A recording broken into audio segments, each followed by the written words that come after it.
Assalamualaikum warahmatullahi wabarakatuh. Sebelum bicara ini terus membara, izinkan saya terlebih dahulu untuk memperkenalkan diri ini.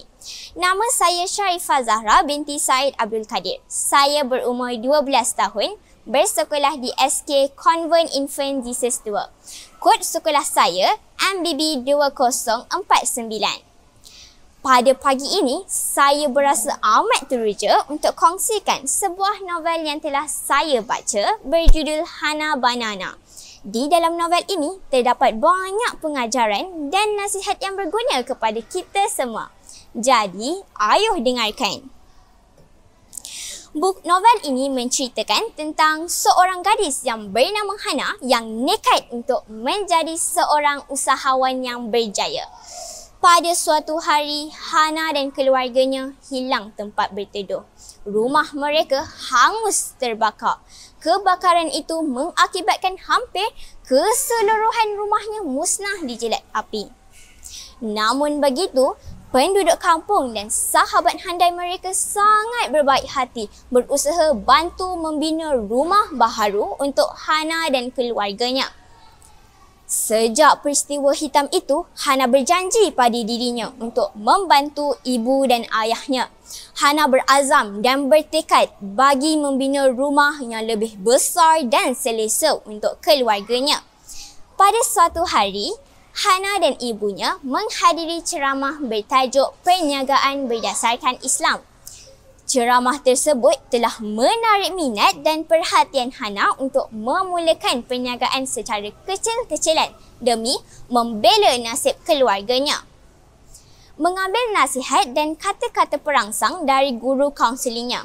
Apabila mahu melaksanakan cita-cita yang besar, kita bukan sahaja perlu bertindak, malah mesti juga bermimpi. Bukan sahaja merancang, malah meyakininya. Hana juga sering menonton rancangan usahawan muda. Rancangan itu menyiarkan kisah orang muda yang berjaya dalam perniagaan dan keusahawanan. Hana bertekad, sekiranya mereka boleh, maka saya pun pasti boleh. Apa yang penting, saya perlu sentiasa berusaha tanpa berputus asa. Hana bercadang untuk memulakan perniagaan pisang goreng di hadapan rumah mereka. Hal ini kerana modal yang diperlukan adalah sedikit dan bekalan pisang boleh diperolehi dari kebun pisang ayahnya.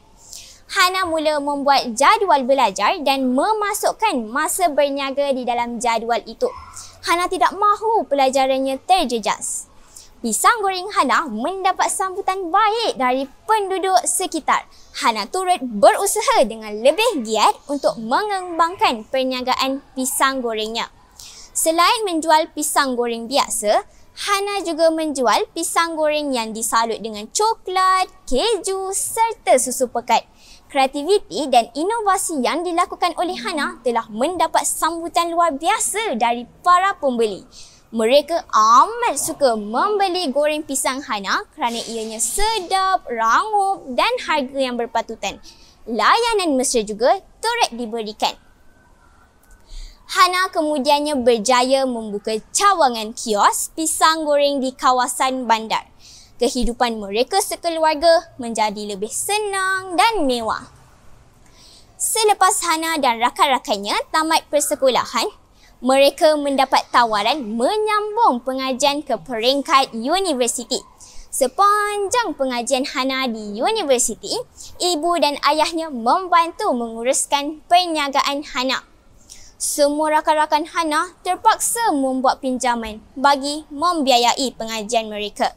Namun, Hana hanya menggunakan wang simpanan hasil bisnes pisang gorengnya. Di universiti, Hana aktif melibatkan diri dalam setiap aktiviti keusahawanan. Disebabkan kesungguhannya, pihak universiti memberikan satu tapak berniaga di kawasan universiti bagi memberi galakan kepada Hana.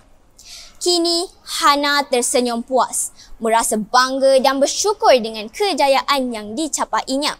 Pengajaran dan kesimpulan dari novel ini, sekiranya ingin berjaya, kita haruslah berusaha bersungguh-sungguh, nekat serta tidak mudah berputus asa. Selain itu, ambil kira semua nasihat, doa dan restu dari ibu bapa serta guru. Bagi saya, buku ini amat mudah difahami oleh semua. Penulisannya menarik dan tersusun. Saya hanya mengambil masa selama 2 hari sahaja untuk menghabiskan novel ini. Bagi saya, setiap detik yang diluangkan untuk membaca novel ini sangatlah bermanfaat. Akhir kata, saya mengambil kata-kata nasihat dan hikmah dari Bung Hatta. Hanya orang yang berusaha akan menikmati segala susah payahnya. Sekian, terima kasih. Wabillahi taufik wal hidayah. Wassalamualaikum warahmatullahi wabarakatuh.